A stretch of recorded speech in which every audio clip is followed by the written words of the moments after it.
Jennifer Farber was born into wealth and privilege on September 27, 1968, in New York City. Her father Hilliard was a banker. Her maternal uncle founded Liz Claiborne, Inc., one of the most successful fashion empires in American history. Money was never something Jennifer had to worry about. But money doesn't protect you from everything. Money doesn't protect you from choosing the wrong person to marry.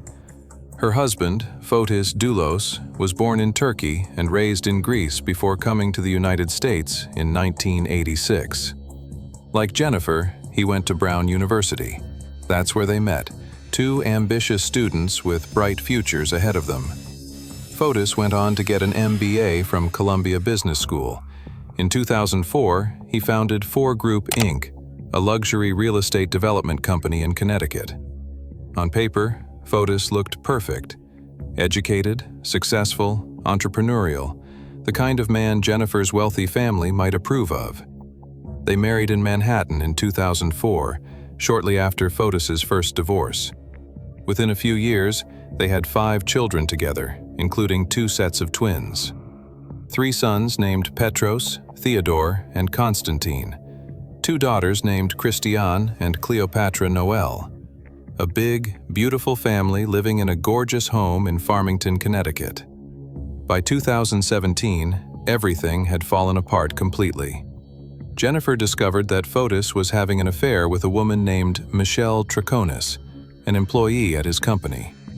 Michelle was from Venezuela, younger than Jennifer, involved in Fotis's business ventures. Jennifer filed for divorce in June 2017, and the moment she did, her worst fears came true. The divorce was vicious. Fotis fought Jennifer for custody of the children. He made allegations. He denied Jennifer's claims about his affair, about his controlling behavior, about the threats he'd made. But Jennifer was documenting everything. She told the courts exactly what she was afraid of. In her divorce filings, Jennifer wrote something chilling and prophetic. "I know he will retaliate by trying to harm me in some way."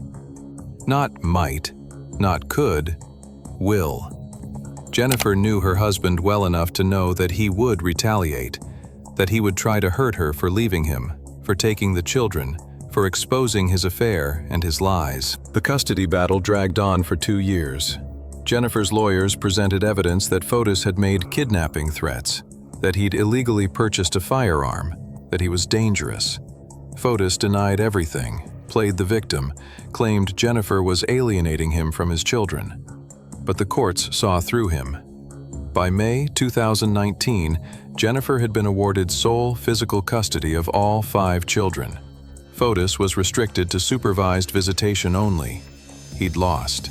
His marriage was over. His children were living with Jennifer in New Canaan while he stayed in Farmington, and his girlfriend Michelle was watching his family and his life fall apart. The failed marriage, the custody loss, the financial problems, the public humiliation. And Fotis, like so many abusive men before him, decided that if he couldn't have his family, nobody would. May 24, 2019, started like any other Friday for Jennifer Dulos. She woke up in her rented house in New Canaan, a beautiful property where she'd been living with the children since the separation. Jennifer got her 5 children ready for school. Petros and Theodore were 11, the older twin boys. Constantine and Christiane were 10. Little Cleopatra Noel was only 8 years old. Jennifer drove them to New Canaan Country School, arriving around 8 in the morning. She hugged them goodbye. She told them she loved them. She watched them walk into school, having absolutely no idea it was the last time she'd ever see them. Security camera footage from a neighbor's house captured Jennifer's black Chevrolet Suburban pulling into her driveway at 8:05 a.m. She got out of the car, probably thinking about her day ahead. She had doctor's appointments scheduled in New York City. She had errands to run. She walked into her garage. And Fotis Dulos was waiting for her. When Jennifer walked into that garage, Fotis attacked her. What happened next, we know only from the forensic evidence left behind because nobody witnessed the actual murder. But the evidence tells a brutal story. Blood spatter was found on the garage floor, on a wall, on the garage door, on the exterior of Jennifer's Range Rover that was parked inside. Not just a little blood, significant amounts. The kind of blood evidence that indicates a violent, prolonged assault. DNA testing later revealed that both Jennifer's blood and Fotis's blood were mixed together on the kitchen faucet, suggesting he'd injured himself during the attack, possibly cut his hand while he was beating or stabbing Jennifer, and used the sink to wash up afterward. After murdering Jennifer, Fotis loaded Jennifer's body into her own Chevrolet Suburban. He drove her vehicle away from the house, with her corpse inside, heading to whatever location he'd already planned as a disposal site. Around 3 miles from Jennifer's house, in an area near Waveney Park in New Canaan, Fotis abandoned the Suburban. He wiped it down as best he could, then left it there and retrieved the bicycle he'd stashed earlier, or arranged another way to get back to the Toyota Tacoma. By the time anyone realized Jennifer was missing, Fotis was long gone. Jennifer's body was hidden somewhere nobody has found to this day, and the clock was ticking on his elaborate cover-up. Jennifer missed her scheduled doctor's appointments in New York City that afternoon. Her friends tried calling her. No answer. Her nanny, Lauren Almeida, arrived at the New Canaan house at 11:30 a.m. to help with the children after school. When she got there, she immediately knew something was wrong. Jennifer's Range Rover was in the garage. Jennifer was supposed to have driven to New York for her appointments, so why was her car still here? Where was the Suburban? Where was Jennifer? Lauren called Jennifer's phone repeatedly. Nothing. She called Jennifer's friends. Nobody had heard from her. By 7 o'clock that evening, Lauren and Jennifer's friends were genuinely panicked. They called the New Canaan Police Department and reported Jennifer missing. When police arrived at the house and saw the scene in the garage, they immediately knew this was more than a missing person case. The blood evidence was obvious even before forensic testing. This was a crime scene. This was an abduction, or worse. And when investigators learned about Jennifer's contentious divorce, about her warnings that Fotis would try to harm her, about the custody battle and the history of threats, Fotis Dulos became the immediate primary suspect. The next major break in the case came from surveillance footage in Hartford, Connecticut, about 40 miles from New Canaan. On the evening of May 24th, the same day Jennifer disappeared, security cameras captured Fotis Dulos driving a Ford Raptor through various neighborhoods in Hartford. Michelle Troconis was in the passenger seat beside him. The footage showed them stopping at approximately 30 different locations, getting out of the truck and disposing of garbage bags in trash bins all over the city. Police recovered those garbage bags, and what they found was damning. Bloodied clothing, blood-stained sponges and cleaning supplies, zip ties with Jennifer's blood on them. Fotis's DNA was found inside a glove that was in one of the bags. His DNA was also on the exterior of the trash bags themselves. Michelle Troconis's DNA was found on some items as well. This wasn't Fotis disposing of random household trash. This was Fotis systematically getting rid of evidence from Jennifer's murder, spreading it across dozens of dumpsters throughout Hartford to make it harder for police to find everything. And Michelle was helping him, riding along, watching him throw away bloodied items that could only have come from one source. On June 1st, 2019, just 8 days after Jennifer disappeared, Fotis Dulos and Michelle Troconis were both arrested. The charges were tampering with evidence and hindering prosecution. Not murder, not yet, because investigators didn't have Jennifer's body. But they had enough evidence to prove Fotis and Michelle had disposed of items connected to a violent crime. Fotis posted bail. Michelle posted bail. They both walked out of jail, and Fotis immediately went into public relations mode. In January 2020, the case escalated dramatically. Prosecutors upgraded the charges against Fotis Dulos to murder and kidnapping. Michelle Troconis was charged with conspiracy to commit murder, along with the previous tampering charges. Kent Mawhinney was arrested and charged with conspiracy to commit murder as well. The state of Connecticut was building a case that Fotis didn't act alone, that Michelle and Kent had helped him plan and execute Jennifer's murder, or at least helped cover it up afterward. Fotis was released on a $6 million bond. an enormous amount that his family and friends somehow managed to scrape together.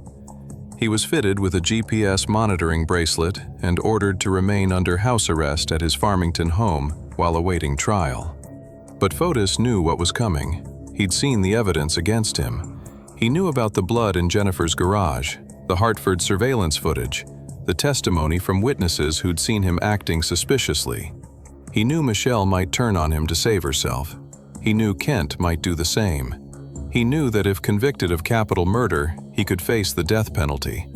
On January 28, 2020, Fotis had an emergency bond hearing scheduled. He was supposed to appear in court that morning. He never showed up. His attorney tried calling him. No answer. Police went to his Farmington home to check on him. They found him in his garage, slumped in his vehicle, barely alive. He'd attempted suicide by carbon monoxide poisoning, sitting in his running car in the enclosed garage, breathing in the fumes until he lost consciousness. It was eerily similar to how Christopher Watts had prepared to dispose of evidence, except Fotis was trying to eliminate himself. Fotis was rushed to Jacobi Medical Center in the Bronx, New York, where he was placed on life support. His family gathered at the hospital. His attorney released a statement claiming Fotis was innocent and that the stress of the false accusations had driven him to this desperate act. For 2 days, Fotis clung to life on machines. Then, on January 30, 2020, his family made the decision to take him off life support. Fotis Dulos died without ever standing trial for murdering his wife. The primary criminal case against him died with him, and he took the secret of where he'd hidden Jennifer's body to his grave. The impact of Fotis's death on the case was significant. Without him to prosecute, without him to testify or defend himself, the full story of what happened to Jennifer would never be fully known in a courtroom. Michelle Troconis and Kent Mohini were still facing charges, but the mastermind was gone. In October 2023, Jennifer Dulos was declared legally dead, so her children could inherit from her estate. Her body has never been found. Michelle Troconis' trial began in early 2024. The prosecution presented the Hartford surveillance footage showing her riding along as Fotis dumped evidence. Her DNA was on items in the trash bags. Her stories to police kept changing, each version contradicting the last as she tried to minimize her involvement. In March 2024, Michelle was found guilty on all 6 counts, including conspiracy to commit murder. In May 2024, she was sentenced to 20 years in prison, suspended after serving 14.5 years. At Michelle's sentencing, Jennifer's children delivered powerful victim impact statements. Theodore looked directly at Michelle and told her he would never forgive her for taking away their source of comfort, their protector. Christiane talked about the profound loneliness of nights when she couldn't sleep, about growing up without the mother who should have been there for every milestone.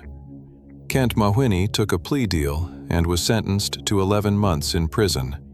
The shallow grave on his property was never fully explained. As of January 2026, Michelle Troconis is appealing her conviction, arguing she received ineffective counsel. A judge has 120 days to decide whether her conviction will stand or whether she'll get a new trial. In May 2021, Connecticut passed Jennifer's Law, expanding the legal definition of domestic violence to include coercive control. The patterns of intimidation, isolation, and psychological abuse that Fotis inflicted on Jennifer are now recognized as domestic violence under Connecticut law. But the central mystery remains unsolved. Where is Jennifer Dulos? Police have searched properties all over Fairfield County, excavated the shallow grave on Mohini's property, dug up septic tanks on properties connected to Fotis. Nothing. Some investigators believe Jennifer's body was buried at a construction site and built over with concrete. Others think Fotis disposed of her body in water, weighted down so she wouldn't surface. Without Fotis alive to confess, Jennifer's final resting place remains unknown. For Gloria Farber and the 5 children, this is an ongoing agony. They can't bury Jennifer. They can't visit a grave. They can't have closure. Jennifer deserved a proper goodbye. Her children deserved to lay flowers on their mother's grave. Instead, they're left with an empty space where their mother should be. Jennifer Dulos did everything right. She documented the threats. She told the courts she was afraid. She got a restraining order. She won sole custody.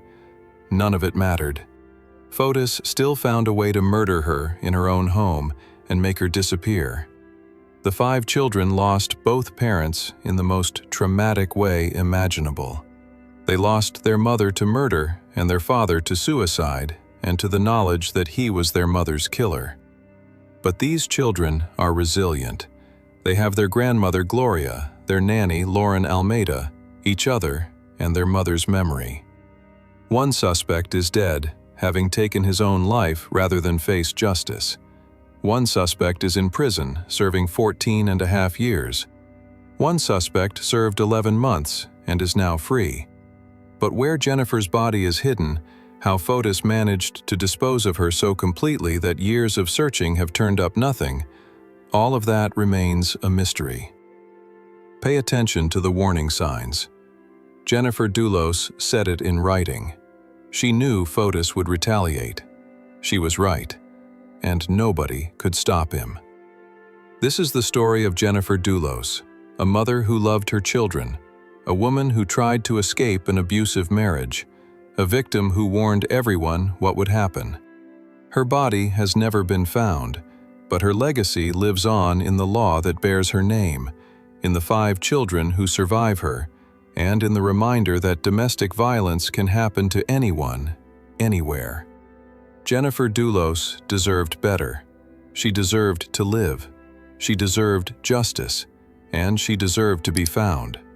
Somewhere, in a location that only a dead man knew, Jennifer Dulos is waiting to be brought home to her children. Until that day comes, her story remains unfinished, her family's grief incomplete, and her final resting place one of Connecticut's most haunting, unsolved mysteries.